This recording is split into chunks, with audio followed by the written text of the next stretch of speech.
Have you ever walked into a room full of people and still felt like you don't belong there? Not because anyone rejected you, not because something went wrong, but because something inside you quietly whispers, you're not really part of this. You may laugh with people, talk normally, even appear confident, but somewhere beneath the surface, there's a quiet feeling of distance, like you're observing life instead of fully living inside it. And the strange part is, this feeling can follow you everywhere. Different groups, different cities, different stages of life. Yet the same quiet thought appears again. Why do I always feel like the outsider? For many people, this feeling is difficult to explain. From the outside, life might look completely normal. You have conversations, you make acquaintances, maybe even friendships. But internally, it feels different. It feels like everyone else received an invisible instruction manual for how to belong, and somehow you didn't.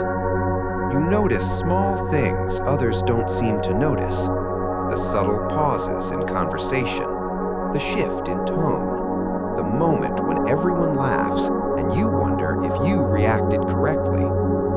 Your brain begins analyzing the room. Who is closer to whom? Who seems more comfortable? Who truly belongs? And slowly, without realizing it, you move into the role of the observer, not the participant, the outsider. Psychology calls this hyper-self-awareness. Instead of simply experiencing the moment, your brain constantly monitors how you appear within it. But here is the important part. This pattern does not mean something is wrong with you. It often means your brain learned to become extremely sensitive to social environments.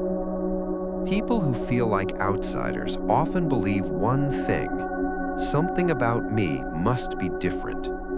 And in a way, that belief becomes self-reinforcing. You enter social spaces already expecting to feel separate. Your brain searches for proof, a delayed reply, a slightly awkward moment, a small silence. Each one quietly confirms the narrative. But the truth is more complicated.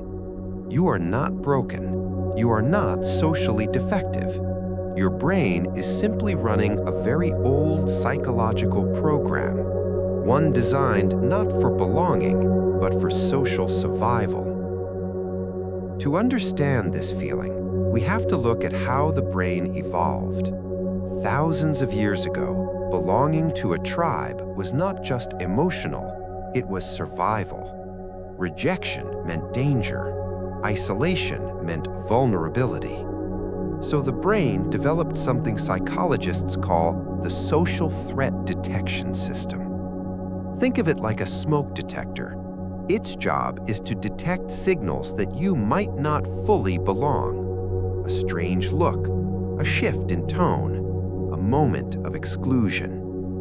For some people, this detector is relatively quiet, but for others, it becomes extremely sensitive. Almost like a smoke detector that goes off even when someone makes toast. When that happens, your brain begins scanning constantly. Am I fitting in? Did I say something wrong? Do they actually like me? The more you monitor yourself, the less natural your behavior becomes. And ironically, that self-monitoring creates the exact feeling you are trying to avoid: distance, disconnection, outsider status. So, how do you work with this pattern? Not by forcing yourself to suddenly be confident, but by slowly changing the relationship between you and your own mind. Here are 4 principles grounded in psychology. Number 1, shift from self-monitoring to environment monitoring. When you feel like an outsider, your attention is usually turned inward. You watch your words, your reactions, your body language. But research in social psychology shows something interesting. People who feel more connected tend to focus outward instead. And instead of asking, "How am I coming across?" try asking, "What is happening around me? What emotions are in the room? What topics excite people? What energy is present?" This simple shift reduces self-consciousness, and connection begins to happen naturally. Number 2, understand the belonging illusion.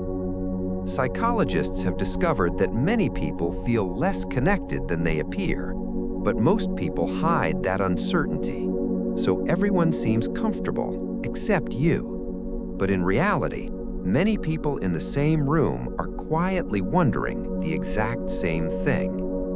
Number 3, reduce the observer role. When the brain feels uncertain socially, it moves into analysis mode. You start studying the room instead of participating in it. The solution is not to stop thinking completely. It's to introduce small participation, simple comments, small questions, tiny moments of presence. Each one signals to your brain this environment is safe enough to engage. Number 4, build micro-belonging. Belonging rarely happens instantly. It grows through repeated small interactions. A familiar face, a shared joke, a short conversation that happens next week.